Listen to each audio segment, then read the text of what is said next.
Bonjour mes chers compagnons de route. Je vais essayer de faire un audio aujourd'hui concernant un article que j'ai posté hier sur mon blog connaissancedesoi.com relié aux accompagnements que je propose sur la libération des mémoires karmique, transgénérationnelle, vie intra-utérine, entre autres. Et je vais donc vous lire cet article parce que j'aimerais y apporter quelques précisions qui sont plus faciles à partager en audio que en version écrite. Donc cet article concernait la problématique de la soumission et je l'ai intitulé « Sortir de la soumission pour incarner pleinement notre mission d'âme ». Alors voilà, je vous lis cet article et je ferai des pauses à certains moments pour vous donner un peu plus de précision, d'informations. Mes chers compagnons de route, l'expérience Covid, que j'assimile au corps vide de son âme, nous emmène sur des chemins de libération extraordinairement riches et salvateurs pour retrouver notre liberté d'être, notre liberté d'agir et notre liberté d'expression.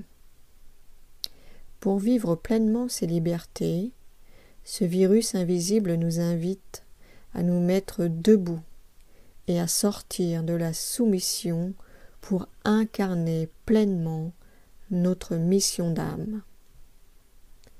Sortir de l'asservissement pour se mettre au service de notre propre lumière et non d'une quelconque autorité extérieure, qu'elle soit familiale, sanitaire, politique, religieuse, voire même spirituelle.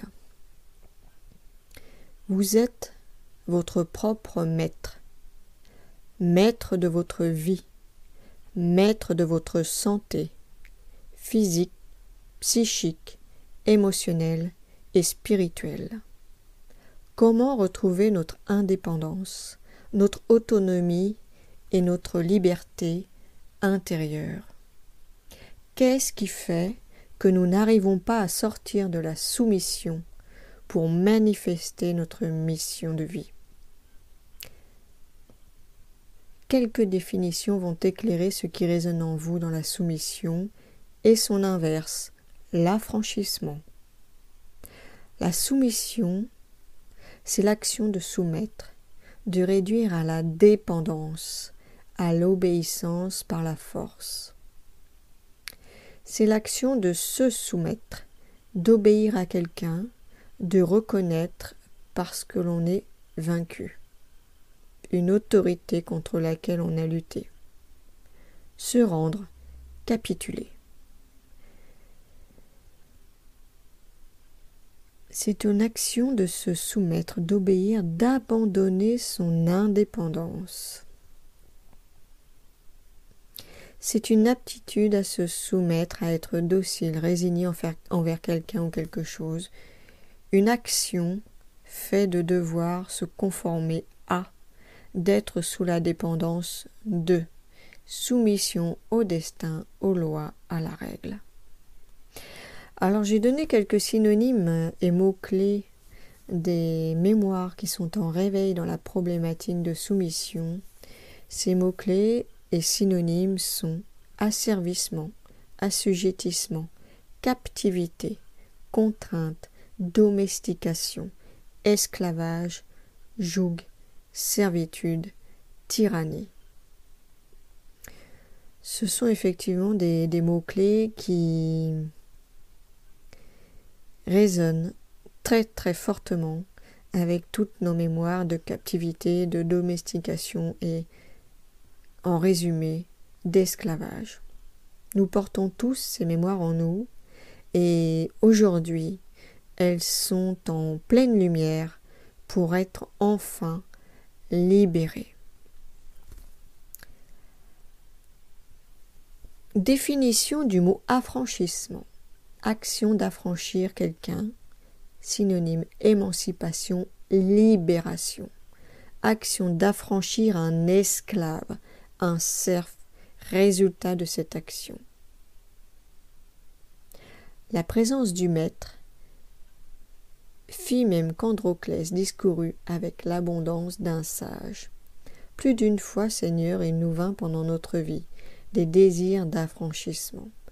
Insensés, qui croyons que la liberté tient à l'absence du maître, ta douce autorité nous apparaissait un fardeau. Les synonymes de l'affranchissement sont la libération, l'exemption, la franchise, la liberté, l'émancipation, l'indépendance, l'exonération, la décharge, la délivrance, l'immunité. Tiens donc, la décolonisation. À titre individuel, chacun d'entre nous portons des mémoires d'esclavage qui demandent à être définitivement libérées. Il est temps maintenant que nous prenions conscience que ces mémoires restent vivantes en nous tant que nous n'avons pas évacué leur empreinte et se manifestent encore aujourd'hui sous différentes formes et notamment à travers la technologie numérique, utilisée à mauvais escient dans le but de contrôler l'humain au lieu de participer à son évolution saine. Cela nous renvoie, entre autres, à l'histoire des Atlantes. Beaucoup d'entre vous aujourd'hui avaient des mémoires d'Atlante à libérer. En dehors de ce vocabulaire qui nous met immédiatement sur des pistes de libération, je vous partage les recherches effectuées ces derniers jours sur le sujet. Il me semble important de retrouver notre liberté sur tous les plans afin de préserver notre intégrité. La France joue effectivement un rôle particulièrement important dans cette expérience mondiale car elle vibre sur des fréquences numérologiques 29, 11. Le 11, c'est la double créativité et la confiance. Le 9, c'est l'intégrité que les Français sont amenés à défendre maintenant. Et la sagesse, la coopération et l'équilibre. Notons que le mot soumission vibre sur la fréquence numérologique 9, ce qui signifie que nous retrouvons la vibration du 9, version déséquilibrée. Et oui, les Français ne sont pas en train de protéger leur intégrité en acceptant certaines mesures dites sanitaires qui vont à l'encontre de leur santé physique et mentale. Les Français ne sont pas non plus dans la sagesse lorsqu'ils continuent à rentrer dans le jeu de la dualité et de la division. Les Français ont donc un rôle important à jouer en rééquilibrant ces valeurs et en les intégrant d'abord en eux à titre individuel. Et ils seront alors les initiateurs en matière de changement mondial. C'est une responsabilité à prendre. C'est à chacun de prendre ses responsabilités. Nous sommes tous créateurs de notre vie, nous sommes tous co-créateurs vis-à-vis de l'humanité. Nous avons tous le pouvoir de changer ce destin qui nous emmène vers la soumission et la robotisation de l'humanité. Les clés sont en nous. Elles ne sont pas entre les mains des pouvoirs, elles ne sont pas entre les mains d'un seul homme au sommet de sa pyramide ou d'une poignée d'hommes qui souhaitent diriger le monde entier. Vous avez tous votre responsabilité à prendre et elle se prend en dehors du système politique. Les votes ne changent rien, comme vous avez pu le remarquer, je l'espère, depuis plusieurs élections en France, en tout cas. Si le vote changeait quelque chose à notre destin, eh bien, nous n'en serions pas là, aujourd'hui, à défendre purement et simplement nos droits, les droits fondamentaux, les droits de l'homme. Rééquilibrer le chiffre 2, la vibration 2, c'est sortir de la dualité, de la division en développant toutes les valeurs du féminin sacré. Le féminin sacré existe aussi chez les hommes. La recherche de l'équilibre, c'est fusionner les contraires et les opposés, c'est prendre la voie du milieu dans toutes les situations de la vie, c'est la voie du cœur qui vous permettra de rester sur le bon chemin. La France est en train d'épurer son karma avec tous les pays avec lesquels elle a un lien de colonisation, d'esclavagisme, de tyrannie. Et oui, la France est en train de réparer tout ce qu'elle a semé. Nous sommes quand même l'un des premiers pays à fournir les armes.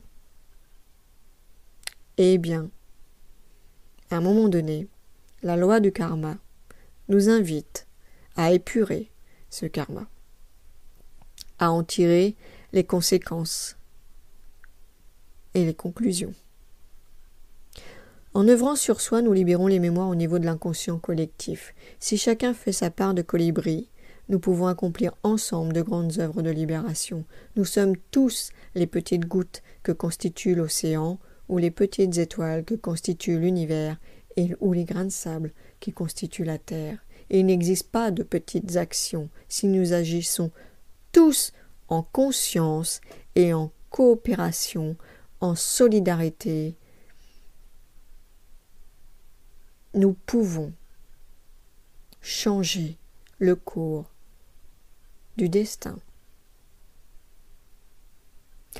Alors sur l'article, j'ai mis ensuite les différentes pistes de libération des mémoires pour ceux qui sont en chemin sur cette voie de libération, puisque c'est un article qui est posté sur le blog de mon site d'accompagnement, connaissance-de-soi.com. Donc c'est avant tout pour les gens que j'accompagne que j'écris ces articles en lien avec les pistes de libération. Et voilà, donc ça peut intéresser d'autres personnes qui travaillent d'une autre façon. Il y a de multiples façons de travailler sur la libération des mémoires. Donc si ça vous intéresse, si vous êtes sur ce chemin-là, je vous invite tout simplement à aller faire un petit tour sur mon blog. Vous allez y trouver des pistes de libération que j'ai retrouvées en lien notamment avec la voie du tarot, puisque le tarot représente toutes les étapes du chemin de l'âme. Donc à chaque étape non intégrée, eh bien, il y a effectivement des mémoires à libérer. Et donc j'ai fait un petit peu le tour des lames qui étaient concernées par cette mémoire de soumission, et donc vous allez y retrouver différents thèmes. Alors je continuais cet article en précisant que effectivement depuis à peu près un mois et demi, je suis amenée à libérer chez les gens qui viennent vers moi pour lever tous ces blocages. Nous sommes en train d'œuvrer sur des thématiques de violence. Nous avons à libérer des mémoires en lien avec le suicide, des massacres, des tortures, des décapitations, des égorgements, des empoisonnements, des enfermements. Et cela reflète tout à fait ce qui se passe dans la réalité aujourd'hui. Tout ce que l'on voit en fait à l'extérieur de nous existe bien sûr en mémoire à l'intérieur de nous. Donc ce sont des mises en lumière que la vie nous envoie pour aller voir un petit peu ce qui résonne en nous, comment nous sommes impactés dans nos émotions en ce moment.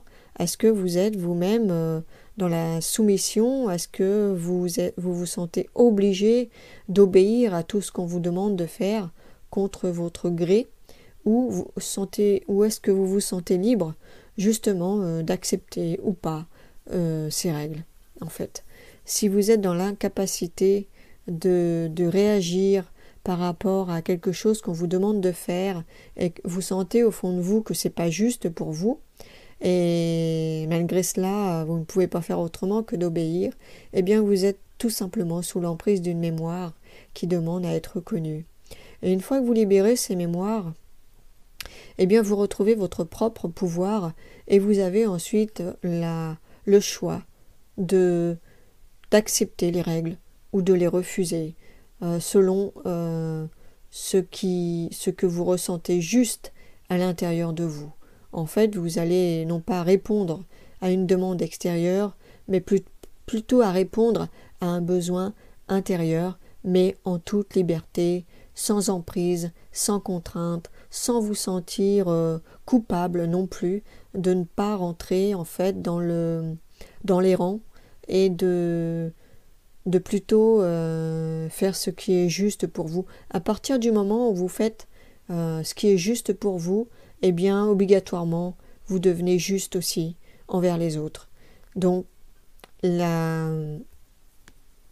dans cette expérience du Covid, on retrouve beaucoup de peur, beaucoup de culpabilité aussi par rapport au fait qu'on doit prendre soin des autres, on doit sauver les autres, alors qu'en fait on ne peut absolument sauver personne, hein.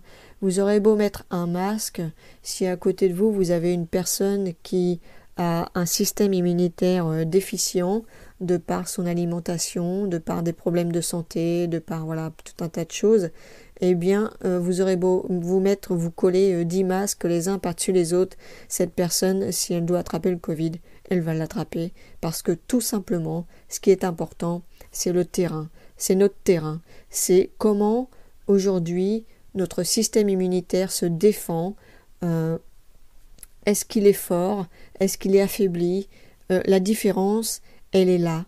Vous pouvez mettre tous les masques que vous voulez, si votre voisin, son système immunitaire est défaillant, quoi qu'il arrive, eh bien, il tombera de toute façon malade, que ce soit du Covid ou autre chose. Donc on n'est pas sauveur, on ne peut pas être sauveur. On ne peut être que sauveur de soi-même, mais jamais, jamais, jamais des autres.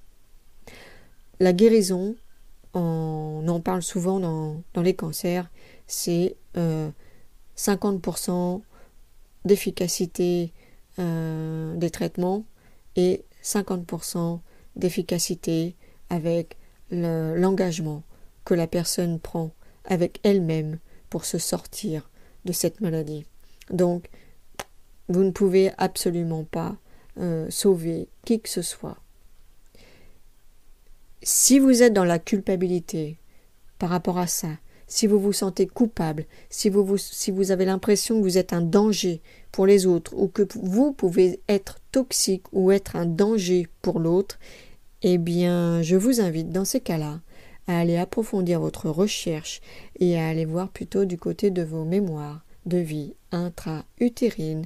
Il est fort possible qu'inconsciemment, vous portiez la blessure d'un jumeau ou d'une jumelle perdue que vous croyez ne pas avoir pu sauver. Voilà, je m'arrête là aujourd'hui pour ce sujet de la soumission, mais c'est un sujet aujourd'hui important à prendre en considération parce que nous sommes vraiment au pied du mur. Si on n'arrive pas à sortir de la soumission aujourd'hui, c'est laisser la porte ouverte à tous les abus possibles sur votre personne, sur votre santé physique et mentale. Être soumis n'est pas juste. Si vous êtes soumis, c'est que vous avez un problème avec l'autorité. L'autorité paternelle ou l'autorité spirituelle, religieuse. Et là encore, nous repartons sur des schémas des dogmes qui n'ont plus lieu d'être aujourd'hui, mais dont beaucoup d'entre nous sommes impactés.